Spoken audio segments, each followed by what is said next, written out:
المشاهدين في كل مكان، اهلا بحضراتكم ولقائنا الاسبوعي من خلال شاشه قناه الصعيد بيتجدد كل جمعه في نفس هذا الموعد مع حلقه جديده وبرنامجكم بالصوت والصوره.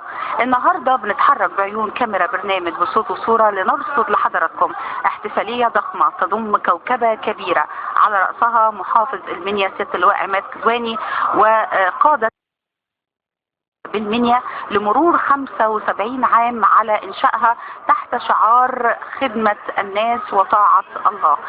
الحقيقة النهاردة احنا مع أصداء هذه الاحتفالية بنرصد لحضراتنا النهاردة. خليكم الضيوف الموجودين معانا النهاردة خليكم معانا وتابعوا معانا احتفاليتنا النهاردة، وبالصوت والصورة معكم دائما. ابقوا معنا وتابعوا.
يعني أنا مشهور دعوة الدكتور وجاي ذكي المشاكل الحقيقة احتفالها جمهور 25 عام. بصراحة يعني أنا متشكر لحضرتك على إن أنت خليتني فعلا. أنا طبعا قديم في القصة وأنت عارف حضرتك مشاكل الحقيقة وإبداعها وتنوعها. أنا بشكر حضرتك عليها وكل فريق الحقيقة وكل من يعمل في خدمة مجتمعنا. مرحب بكل الحاضرين وانا سعيد ان انا معاكم ومشارككم نشاط الحقيقه واحتفالكم بوجود 25 عام.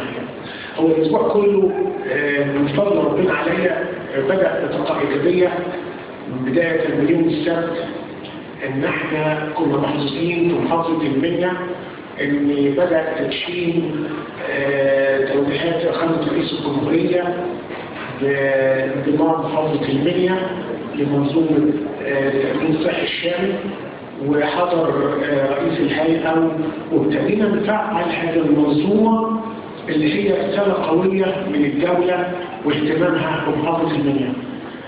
صدقوني المنظومة دي هتقلب الناحية الصحية ل7 مليون مواطن في محافظة المنيا. ما فيش حاجة اسمها مستشفى قطاع خاص وقطاع حكومي ولا قطاع شرطي ولا قطاع قوات مسلحة.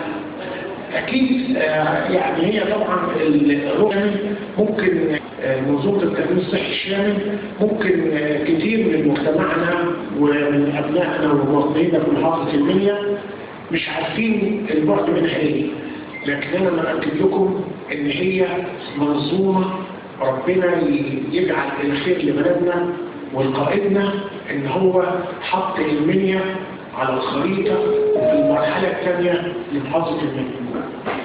حقيقي طاقة إيجابية، وأنا على وجه التحديد يعني مهني نفسي إن كنت محظوظ وموجود بين حضراتكم، والمنظومة دي بتطبق في محافظة المنيا. دكتور الرئيس مش يعني يوضح نشاط الهيئة ولا اللي بتعمله من مشاركة.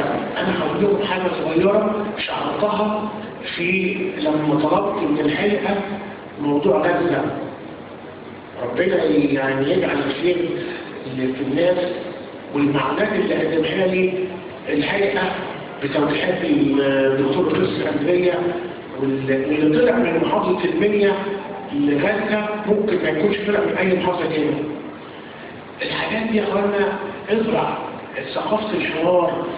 يعني في حاجات النهارده هم بيعملوا مشروع كبير في ابو رقاص وانا مستشفى وحاجه جميله برضه. الكلام ده المشاركه دي هي الناس اللي عندها الخير وطاعه الله. صدقوني كلنا انا مكررها كتير، كلنا راكبين قطر والقطر ماشي بينا، مين محطته قبل مين؟ فكل واحد يملك عمل خير، يملك طاعة في الله سبحانه وتعالى ان نقدم خدمة لمجتمعنا اللي محتاج دعم مننا ومن كل طوائف المجتمع. ده الخير اللي علينا.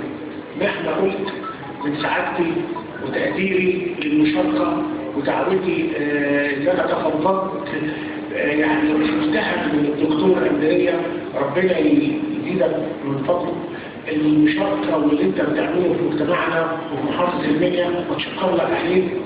يعني تاريخك معروف يا دكتور أندرية، وانا على الوقت التحديد انت عارف ان انا عارف كتير عن الهيئة ونشاطها، فده من فضل ربنا ان انا شارك احتفال الهيئة النهارده وهو 75 على نشاطها وعملها. أنا بدعو كل هيئة وكل يعني المجتمعات المدنية، الجمعيات الأهلية، كل ما تقدر تشارك وتزرع الخير هو ده اللي هيدوم لك وده اللي هيدوم لبلدنا إن شاء الله. وطول ما في هيئات وفي مجتمعات تقدر تساهم للقرى الأكثر احتياجا والأهالينا، ده هو العمل والأمن القومي لبلادنا. اللي انت شايفه ده الامن القومي لبلادنا، انك انت تغرس وتزرع وتشارك مجتمعنا بصراحه هو ده الخير وده الامن القومي اللي بنادي بيه سياده الرئيس. ان شاء الله مصر بخير طول ما في ناس عندها انتماء وعندها اخلاص للعمل لبلدنا. وانا يعني مهما قلت انا سعيد ومبسوط بمشاركتكم الاحتفاليه دي، وان شاء الله هنشوف الخير ونشوف كل العمل الأهلي اللي يقدر يوصل للناس والقرى الأكثر احتياجا متنوع شديد. النهارده في تنوع كتير فبتشوف الحقيقة، وده اللي مطلوب بصراحة. ما تختصرش نشاطك على حاجة معينة، لكن أنا بدعو كل المجتمعات اللي هي الجمعيات الأهلية والمجتمعات اللي بتشاركنا يعني على قد ما تقدر حط الخير بإذن الله التقدم لبلدنا على يعني قائد وزعيم ربنا يديله الصحة وطول العمر في خمس رئيس الجمهورية، ان المواطنة ونحن نكون ايد واحدة وان الجبهة الداخلية بتاعتنا تكون مؤمنة. هو ده السلاح اللي يحارب اي حد والتحدي اللي نقدر نكسر بيه اي حد يفكر في مصر ان شاء الله. شكرا قوي.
أرحب بحضراتكم جميعا بمرور 75 عاما على انطلاق عمل الهيئة الاجتماعية.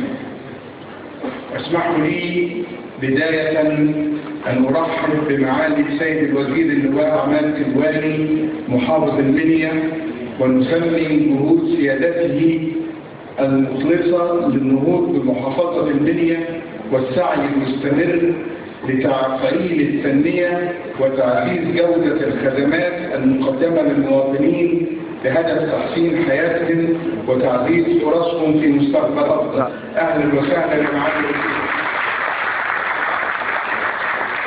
نورتنا وشرفتنا وسعداء بوجودك معانا، وشكرا على كل الدعم اللي بتقدمه لخدمة المواطن في محافظة المنيا. أهلا وسهلا معالي الوزير. أنا أعتبر الترحيب اللي رحبت به قائدة البرنامج ترحيب بحضراتكم جميعا، ولكن أود أن أرحب بشكل خاص بقيادات الفكر اللي جايين من القاهرة مخصوص. شكرا، شرفتونا ونورتونا يا أستاذة أمينة شفيق والأستاذ عبد القادر والدكتورة سامية والأستاذ الأسطار وبقية الأسماء. أهلا وسهلا بحضراتكم. كما أرحب أيضا بكل من شرفنا اليوم بالحضور لمشاركتنا احتفالنا هذا السادة المسؤولين والقيادات الدينية والإعلاميين والبرلمانيين. شكرا لحضراتكم جميعا. وإذ نحتفل اليوم في محافظة المنيا وهي ذات مكانة خاصة جدا لدى الهيئة، إذ انطلق عمل الهيئة في قرى المنيا منها نزلة سر، أبو حند، زير البرشا، الملكية، كوم الأخضر، العزية وغيرها من القرى من خلال مشروعات محو الأمية.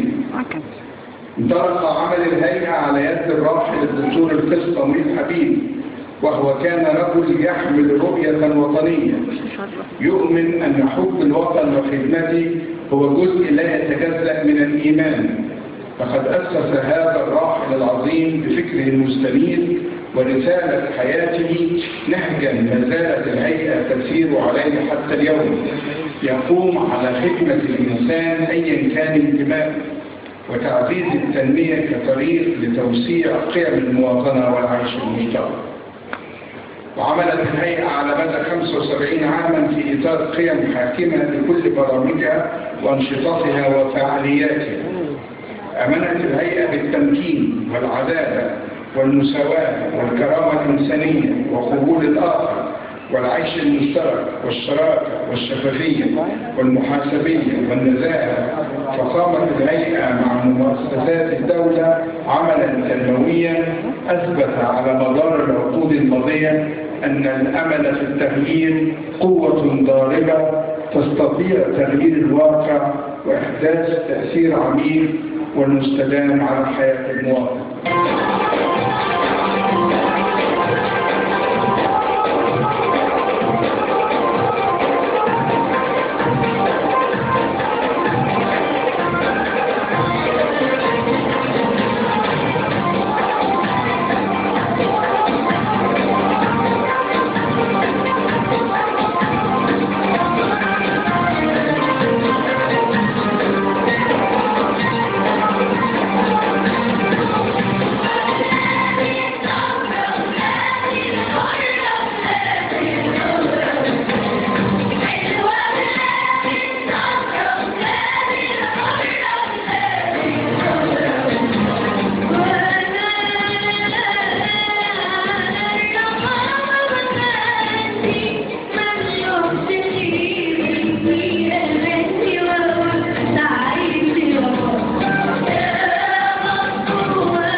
تعدي الطريق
بكم النهارده معاكم بعيون كاميرا برنامج بالصوت والصوره، بنرصد لحضراتكم احتفاليه كبيره بتقوم بيها بعد مرور 75 عام على إنشائها تحت شعار طاعة الله وخدمة الإنسان. بيسعدنا يكون معنا اليوم فضيلة الدكتور أحمد طلب وكيل وزارة الأزهر سابقا. أهلا بحضرتك يا فندم. يا أهلا وسهلا بحضرتك يا فندم. منور الاحتفالية يا فندم. الله يكرمك، شكرا لحضرتك يا فندم. كلمنا النهارده عن هذه الاحتفالية، ويمكن النهارده رصدنا أكثر من أنشطة مختلفة في مجالات مختلفة للهيئة فيها روح التعايش وقبول الآخر والسلم الاجتماعي ومعاني كثيرة جميلة. كلمني حضرتك عن هذه الاحتفالية. بسم الله الرحمن الرحيم. قال تعالى: وتعاونوا على البر والتقوى ولا تعاونوا على الإثم والعدوان.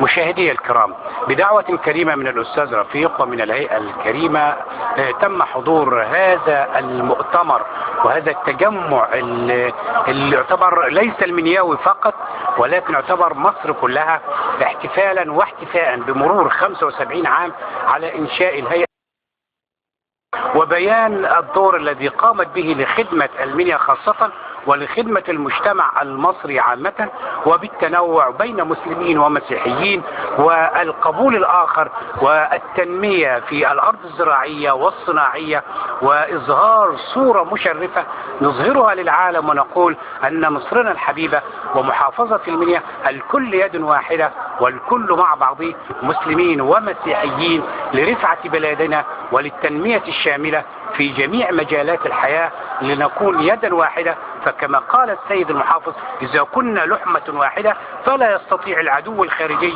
أن يسيطر علينا. فنقول للجميع: نحن كلنا يد واحدة وتنمية مستدامة. شكرا لحضراتكم. خلينا انتقل للشيخ معدن فتحي، وطبعا اكيد في تغيير حصل لحضرتك بعد المشاركه في منتدى حوار الثقافات والحديث بالطبع عن ثقافه التسامح ولد التعصب والتطرف واهميه التعايش المشترك بيننا، واحنا كلنا لينا اسلوب معين في التعامل، لينا طريقه معينه. ايه اللي اضفته لك منتدى حوار الثقافات؟ انا سعيد جدا ان انا معاكم النهارده وشرفت دلوقتي قبل ما اكون طالب دين شاب عادي. وانا طبعا في الجامعه بعد ما خلصت الجامعه بدات اسمع بعض المصطلحات اللي بصراحه يعني انا كشاب عادي كنت بتخيل او مش فاهم معناها اصلا. يعني كنت بسمع مصطلح قبول الاخر، التعدديه الثقافيه، التعدديه الدينيه، التعايش السلمي، المواطنه. يعني المصطلحات دي كنت بسمعها بس ما كنتش فاهمها كويس، صدفه هقول الصدفه يعني. بعد ما خلصت الجامعه وربنا يسر يعمل حياه الازهر الشريف، كان لي الفضل ان انا اشارك في منتدى حوار الثقافات تبع طالب دينين. فبصراحه يعني مشتغل معانا المصطلحات دي، فانا بصراحه اتفاجأت ان فعلا المصطلحات دي لها تاثير في المجتمع خالص. وطبيعه الشغل انا كطالب دينين التواصل مع كل فئات المجتمع، كل فئات المجتمع بنتواصل معاها. فكان يجب ان انا اؤمن بهذه الاشياء. بصراحه خدت المعلومات، بحثت في الدين عندنا، لقيت ان فعلا الدين بيدعو لكل هذه المصطلحات، بيدعو للتعدديه الدينيه، بيدعو للتعدديه الثقافيه، بيدعو للاختلاف لقبول الاخر، بجعل هذا الاختلاف يعني تكامل لا تآكل. لقيت ان الاختلاف فعلا بيبقى ده امر مش احنا نختاره، ده ربنا سبحانه وتعالى هو اللي بنى عليه الكون. قال جل وعلا: ولو شاء ربك لجعل الناس امه واحده ولا يزالون مختلفين الا من رحم ربك ولذلك خلقهم. لقيت ان الاختلاف مش في البشر بس، ده الاختلاف حتى في الحاجات اللي بناكلها. قال جل وعلا: وهو الذي انشا جنات معروشات وغير معروشات والنخل والزرع مختلفا اكله والزيتون والرمان متشابها وغير متشابه. فانا امنت فعلا ان فعلا لازم يكون في تعدد. طب ده موجود بين الشباب الثقافيه ولازم يكون في اختلاف. طب ده موجود بين الشباب، ازاي بقى اخلي الشاب يقتنع بيه؟ ازاي اثر الشباب؟ فعلا احنا عملنا كطالب دينيين في المجتمع مع كل الفئات، في المدارس، في مراكز الشباب، في المساجد، في المعاهد، حتى على المقاهي بلا درس، وبيبقى قدام كل الناس. ففعلا يعني بدايه الفتره وجيزه ان انا اجمع الشباب على كل المصطلحات دي، وان انا اوحد فكر الشباب. احنا لا ندعو للاختلاف، ولكن طالما انه يوجد هناك اختلاف فما المانع ان نجعل هذا الاختلاف تكامل؟ ايه المانع ان احنا نرضى مع بعض نفس واحد؟ دي كانت خلينا ننتقل للدكتورة ريهام خلف. شغل الواعظة يعني لازم تكون مقتنعة أصلا من جواها بالكلام اللي بتقوله علشان يكون عندها مهارة الإقناع. إيه اللي حصل لما دخلتي منتدى حوار الثقافات؟ بسم الله الرحمن الرحيم. أنا هتكلم عن تجربتي الشخصية كواعظة دينية. لما دخلنا منتدى حوار الثقافات كان طبعا بالمشاركة مع المساوسة والراهبات والخادمات.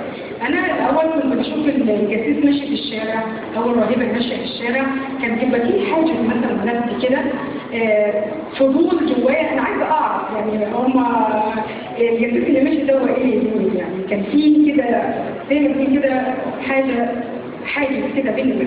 لما دخلنا منتدى حوار الثقافات شفت الجزء بتاع الراهبات والخادمات وتعاملنا مع بعض وتعايشنا مع بعض، عرفت معنى منطلق السلام المجتمع، التعايش السلمي، المواطنة، زي ان احنا عايشين مع بعضنا لازم نبقى نفسيش واحد، لحمة واحدة. تعاملت معاهم لقيت انسان زي بشر في نضحك ونهزر ونقعد مع بعضنا ناكل مع بعضنا. الكلام ده كسر حاجز كبير جدا بيننا ما بيننا. يعني غير شخصيتك يا دكتور؟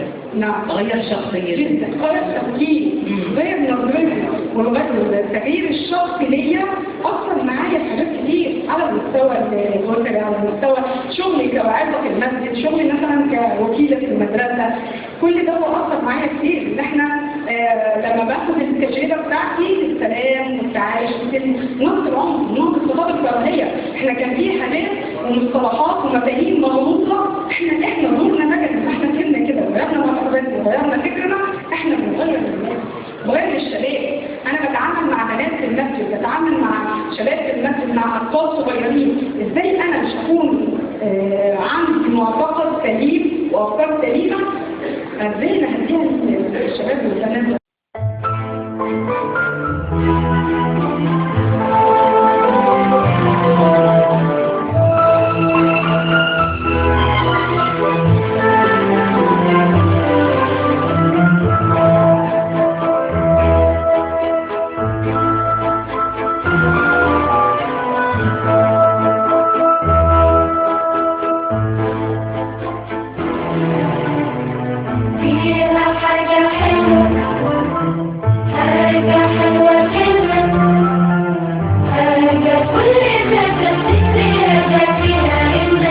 فيها نية صافية، فيها حاجة دافية، حاجة بتخليك تتنفس فيها سنة سنة.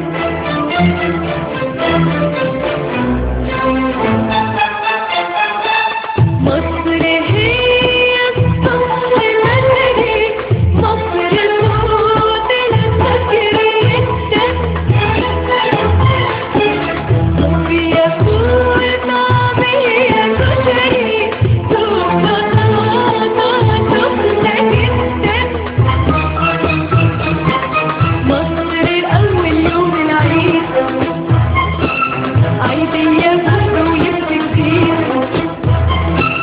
فن فيها وغنى وتياترو، حفلة تناسب فيها ذكرو، روائد الرمضان وسنة رمضان، مسلم في مسيحي في الخروج، ترنيمة لايقة على ده تغنى.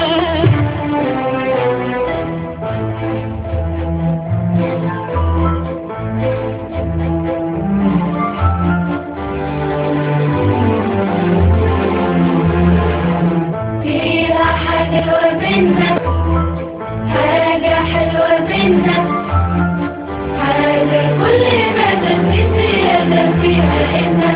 فيها نية صافية، فيها حاجة دافية، حاجة بتخليك تتنفس فيها سنة سنة.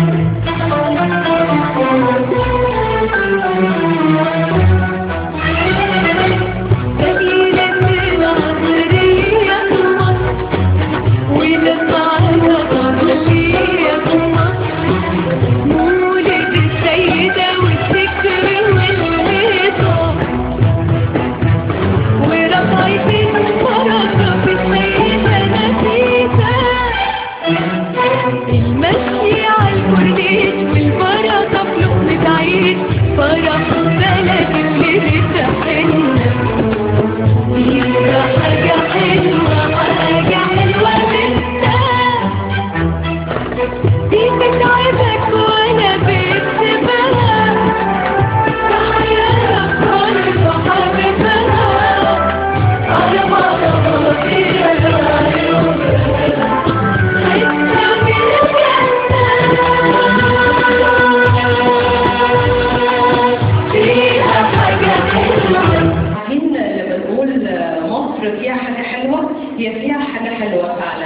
نموذج معانا من قرية أبيوها ساندي ونورهان.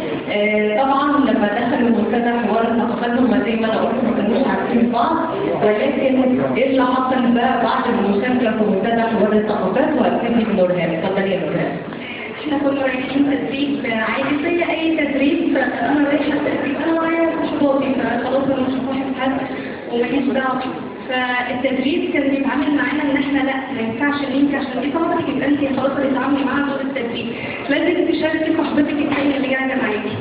فاضطريت ان انا اتعامل مع ساندي، بس انا مش عايزه اتعامل معاها، في حاجز بس انا مش عارفه ايه الحاجز ده. فاضطريت ان انا اتعامل معاها وبدات ان انا اتكلم معاها وعايزين نتشارك ونعمل مثلا النشاط ده مع بعض وكده. فبرضه كنت حاسه ان الحاجز ده مش من ناحيتي انا بس، كنت حاسه من ناحيه ساندي، فالوقت بتاع كده برضه ما ضغطش علينا. فبدأنا ان احنا الانشطه مع بعض، فبدأت ان انا كلامي معاها خلاص بكلمها على طول هننزل. بدأنا ان احنا حتى ان ساندي شبهي اللي هو عامل مع ساندي، طب ليه كنت بطيئه؟ ليه مش عايزه اتعامل مع ساندي؟ طب ما انت اكتر واحده بترتاحي معانا حاله ساندي، اكتر واحده بتشاركيها معاكي ساندي. فبدأت ان انا اتعمق في صداقتنا اكتر، اديت نفس المساحه اللي هو بقيتوا انتيم.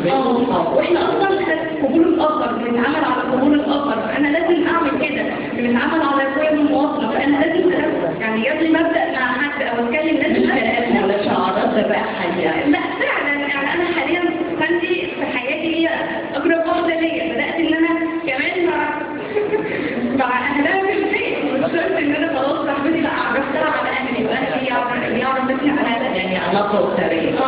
طيب انت معايا ساندي حابه اسالك عن الموضوع اللي احنا اتكلمنا فيه، موضوع الحملات اللي انتوا وثقتوها بالصور والفيديوهات اللي انتوا ابتديتوا تطبقوا اللي اخدتوه في منتدى حوار الثقافات. منتدى نورهان وانتوا بتنزلوا عشان تكلموا الناس في القريه عن حوار الثقافات، احكي لي عملتوا ايه؟ طبعا بعد ما حسينا ان احنا بنروح شبه بعض، فقررنا ان احنا ننزل فتح ابواب للاهالي، فهم كانوا مرحبين جدا بالفكره وكانوا مبسوطين بينا خالص، كنا بنسمع دعوات كتير. ما كتبناش كده وبس، نزلنا حملات لسواقين التكاتك برضه رحبوا بالفكره وكانوا مبسوطين بينا خالص. يعني انتوا بصراحه نموذج مشرف، انا بحييكم جدا وبتمنى ان كل الناس ما زلنا معاكم مشاهدينا النهارده في هذه الاحتفاليه الجميله اللي جمعت كوكبه كبيره من كل الشخصيات العامه والتنفيذيين واعضاء مجلس النواب، وطبعا كنا بنشرف بوجود وحضور سياده اللواء عماد كوباني محافظ المنيا. النهارده بنستكمل معاكم لقاءاتنا من خلال هذه الاحتفاليه بمرور 75 سنه على الهيئه. يمكن النهارده بنقول انه في نماذج حيه للمشاركه والفيلم الاجتماعي ولقبول الاخر والصداقه الجميله اللي جمعت ما بين نورهان ونانسي. ساندي اهلا بيكم. اهلا بحضرتك. انا نورهان ممدوح من مجتمع ابيوها. اهلا بيكي نورهان. ساندي سمعان من مجتمع ابيوها. اهلا بيكي ساندي. النهارده سمعنا لكم تجربتكم الجميله في منتدى الحوار الثقافي اللي جمع بينكم، ما كنتوش تعرفوا بعض ولكن انتوا من داخل قريه واحده او بلد واحده. قولوا لي بقى بشكل كده سريع خبرتكم. احنا كنا اصلا نازلين ناخد تدريب عادي، فكان في حاجز بيني ان انا دي بنت مسيحيه وانا بنت مسلمه، فخلاص كل واحد في حاله، فاجمعنا التدريب ان احنا لازم نشارك بعض ونتعامل مع بعض. فبدات ان انا اتعامل مع ساندي، لقيت برضو الحاجز ده من ناحيه ساندي، بس خلاص بقى احنا كنا واخدينها في الاول اللي هو تدريب ومضطرين نتعامل مع بعض. بعد كده لقينا بعضينا بنندمج مع بعض اكتر، حياتنا بتوسع اكتر، فاحنا اصلا بندرس قبول الاخر وقيم المواطنه، فاحنا لازم بدل نطبقها بقى مش علينا بس على كل اللي حوالينا. فبدات فعلا اللي هو طب ما هي جميله اهي، طب انا ليه مش بنتكلم، طب ليه مش عارفه. فبدا الحاجز ينكسر بالتدريج طبعا من غير ما نحس، وبدات هي برضو من ناحيتها كده. فبدانا ننزل مع بعض حملات ترك ابواب ومبادرات كتير عملناها سوا، كل الانشطه لحد ما الصداقه بدات بدل ما كانت تدريبات بقيتوا انسين. قولي لي ساندي بقى خبرتك وتجربتك النهارده مع نورهان لمده قد ايه؟ من كام سنه تعرفوا؟ احنا من 2022 داخلين 3-4 سنين كده. انا كنت داخله التدريب على اساس ان انا هستفاد لنفسي، مش هتعامل مع حد خالص. بس اكتشفت بقى لما كان في مناقشات في النص فلقيت نفس التفكير ابتدينا بقى نستمع مع بعض. نزلنا ترك ابواب للاهالي، كانوا مرحبين جدا بالفكره دي. نزلنا سواقين تكاتك، يعني هو كان الامر صعب ان انت هتنزل الشباب اولاد مسلمين ومسيحيين برضو، فالفكره احنا حطينا ايدينا في ايد بعض ونزلنا. وشكرا بقى تشجيع الهيئه لينا ان احنا عملنا كل ده تحت اسم الهيئه، فشكرا ان هم جربونا من زميلتي. وما اكتفناش بكده، في البيوت عندنا نور انا ببقى في الكنيسه عادي وبتنزل تتكلم مع ماما بتحكي لها بيتها وكده، واحنا كده دايما يعني الحمد لله. الحمد لله. كلمه تقولوها النهارده بمناسبه مرور 75 سنه على يعني انشاء. شكرا للهيئه وشكرا ان التدريبات كسبتني سنتي. شكرا للهيئه طبعا، وشكرا ان هي كسبتني نور، ويا رب دايما كده يا رب عقبال النية. اسلمي يا مصر انني الفداء في يدي ان مدت الدنيا يدا، ابدا لم تستكيني ابدا انني ارى ومع يومي غدا، ومعي قلبي وعزمي للجهاد، ولقلبي أنت بعد الدين دين. لك يا مصر السلام وسلاما يا بلادي، إن رمى الدهر سهاما أتقيها بفؤادي، واسلمي في كل حين.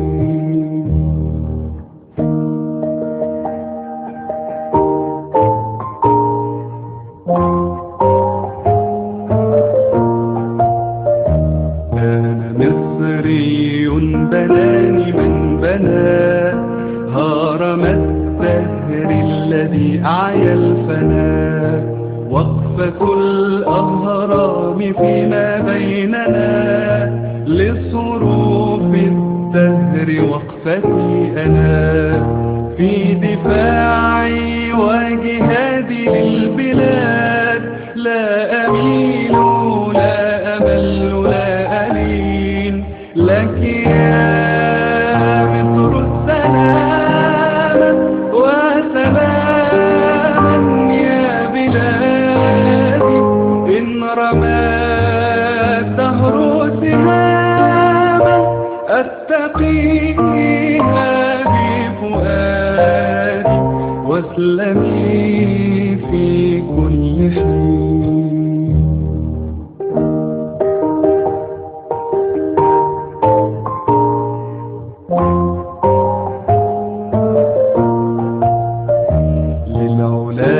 أبناء مصر للعلا، وبمصر شرفوا المستقبلا، وافدا لمصرنا الدنيا فلا نضع الأوطان إلا أولا، جانب الأيسار قلبه الفؤاد، وبلادي هي لقلب اليمين. لك يا مصر السلام وسلاما يا بلادي، إن رمى الدهر سهاما أتقيها بفؤادي، واسلمي في كل حين.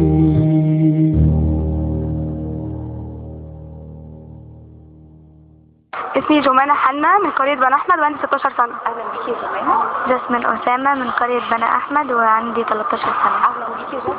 رنا ميلاد من قرية بني أحمد وعندي 15 سنة. اهلا بيكي حبيبتي. قولوا لي بقى شعوركم ايه النهارده في الاحتفاليه اللي مرت على الهيئه ب 75 عام، وانتوا النهارده هتحكوا لنا كمان مشاركتكم وخبرتكم خلال الفتره اللي اتعاملتوا فيها مع دي. طبعا كانوا مبسوطين جدا، واحنا موجود معانا طبعا معالي المحافظ، واليوم كان حلو جدا، واحنا كمان استفدنا جدا من البرمجه اللي خدناها والكورس اللي خدناه، واحنا ازاي نطلع بره العالم اللي احنا التقليدي اللي احنا فيه، وندخل كمان في العالم الاي اي، وكمان العالم اللي احنا كله بجهز اساس المستقبل. صحيح. شعوري هو السعادة طبعا، لأننا يعني قدام المحافظ، ومش علشان قدام المحافظ لكن احنا اتعلمنا كورسات عن IoT، فإننا نتعلم حاجة زي كده دي لما نكبر هناخدها، فدي التقدم طبعا. احنا مبسوطين طبعا ان احنا يعني كنا متشاركين مع الهيئة، ومبسوطين ان احنا كنا في مكان ومع ناس زي كده، وبنشكر ان هم يعني علمونا حاجات كتيرة، وان ازاي الاشياء يعني اللي هم الاجهزة بتتكلم مع بعضها عن طريق الانترنت. انتوا تعرفوا الهيئة قد ايه ده؟ من فترة قليلة جدا، ممكن اقل كمان من شهرين، في فترة صغيرة اتعلمنا فيها حاجة. قال لكم عليها؟ مين ارشدكم ان هم ممكن تقدروا؟ استاذة مريان، وكمان المنسقة بتاعتنا مس هايدي. جميل. لسه برضو كمان اقل من شهرين عرفناها لما جينا علشان نتعلم الكورس. الاستفادة بقى اللي استفدتيها بعد ما اتعاملتوا هنا معاكم؟ استفدت ان يعني مش كل حاجة، يعني في حاجات هي بنقدر نعملها من غير ما احنا نبذل جهد فيها، وان الحاجات دي يعني بتفيدنا احنا، وان IoT اللي هو انترنت الاشياء يعني دي حاجة مفيدة لينا اي حاجة وكمجتمع وككل حاجة. يا دنيا سمعاني سمعاني ابويا وصاني، يا دنيا سمعاني سمعاني ابويا وصاني، مكان بنت بنتي خش اوطاني، اي والله مكان بنت بنتي خش اوطاني. الارض دي ارضي احميها انا ولدي، الارض دي ارضي احميها انا ولدي، أسقيها بالأرواح وتعيش يا بلدي، أسقيها بالأرواح وتعيش يا بلدي. يا دنيا سمعاني سمعاني أبويا وصاني، يا دنيا سمعاني سمعاني أبويا وصاني، مكان لجنس بلدي خش أوطاني، أي والله مكان لجنس بلدي خش أوطاني. أحلف يمين بالله الذل ما نرضى، أحلف يمين بالله والله الذل ما نرضى، واللي يعادينا يكتب بإيده شقة، أي والله واللي يعادينا يكتب بإيده شقة. يا دنيا سمعاني سمعاني أبويا وصاني، يا دنيا سمعاني سمعاني أبويا وصاني، مكان لجنس بلدي خش أوطاني، أي والله مكان لجنس بلدي خش أوطاني.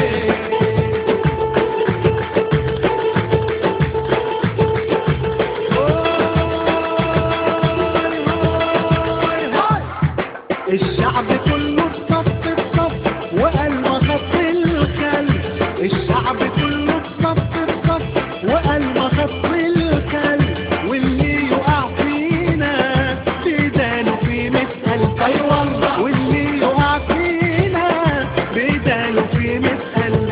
يا دنيا سمعاني سمعاني أبويا وصاني، يا دنيا سمعاني سمعاني أبويا وصاني، مكان لجنس بلدي خش أوطاني، أي والله مكان لجنس بلدي خش أوطاني.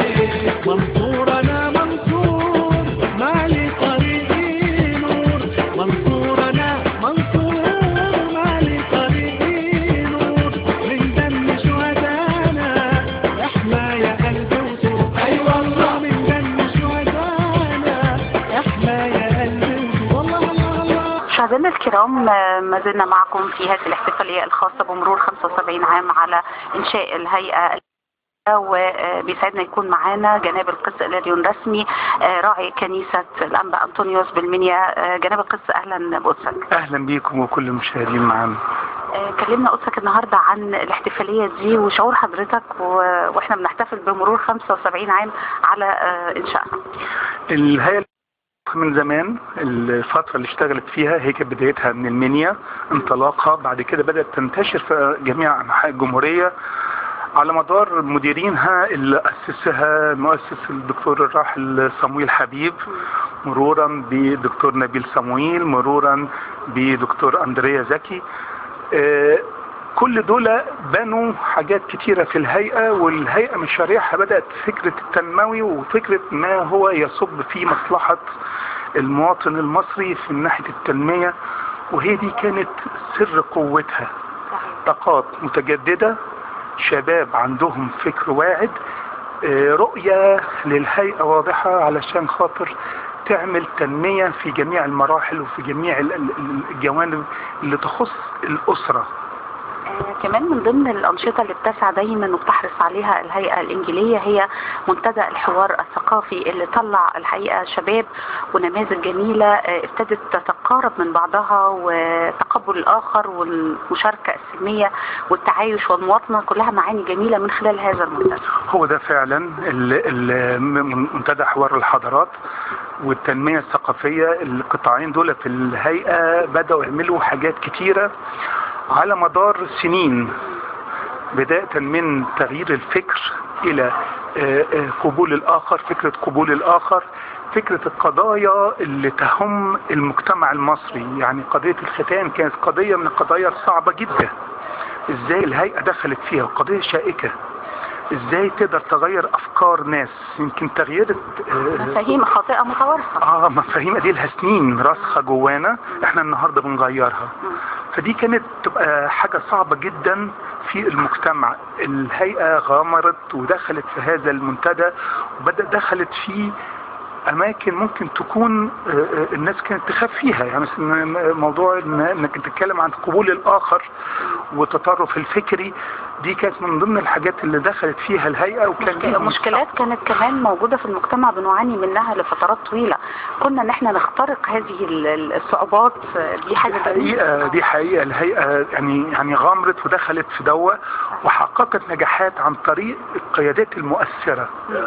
وهي دي كانت الفكرة بتاعت ان هم بيلموا القيادات المؤثرة في اماكنهم علشان خاطر يساعدوا الناس في انهم يقبلوا التغيير، وبعد كده يتحولوا هم الى داعمين لهذا التغيير ثم ليدر لهذا التغيير. ودي كان دي الفكرة اللي بتتبناها دايما الهيئة في هذه المجالات.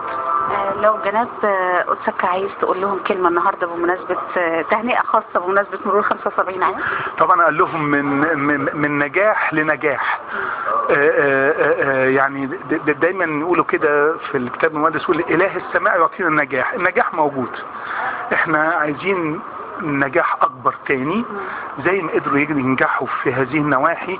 ربنا يوفقهم ويكملوا هذه المسيرة. اذا كان النجاح صعب فالحفاظ عليه هو اصعب. وربنا يبارك في خدمتهم وتنمو الهيئة، وكل ده هيصب في مصلحة المواطن المصري والمجتمع المصري عشان نتقدم للقدام. بنشكر جناب قدسك جدا، شكرا ليك وشرفتنا جدا. شكرا ليك. شكرا ليك.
ولا شاف العناد في عيون الولاد وتحدي الزمن ولا شاف إصرار في عيون البشر بيقول أحرار ولازم ننتصر ولا شاف إصرار في عيون البشر وقول أحرار ولازم ننتصر أصله معداش على مصر أصله معداش على مصر يا حبيبتي يا مصر يا مصر يا حبيبتي يا مصر يا مصر يا حبيبتي يا مصر يا مصر يا بلادي أحلى البلاد يا بلادي بلادي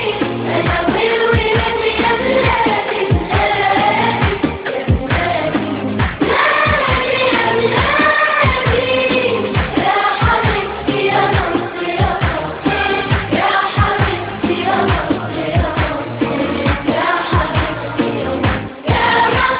مشاهدينا الكرام، بكده بنكون وصلنا معاكم لختام احتفاليتنا النهارده وحلقتنا الخاصه ببرنامج بالصوت والصوره اللي كنا فيها مع حضراتكم باحتفاليه الهيئه بمرور 75 عام على انشائها. بنشكركم لحسن المتابعه ونلقاكم دايما على خير. شكرا لكم وتصبحوا على الف خير.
قناة الصعيد، قناة مصر السابعة.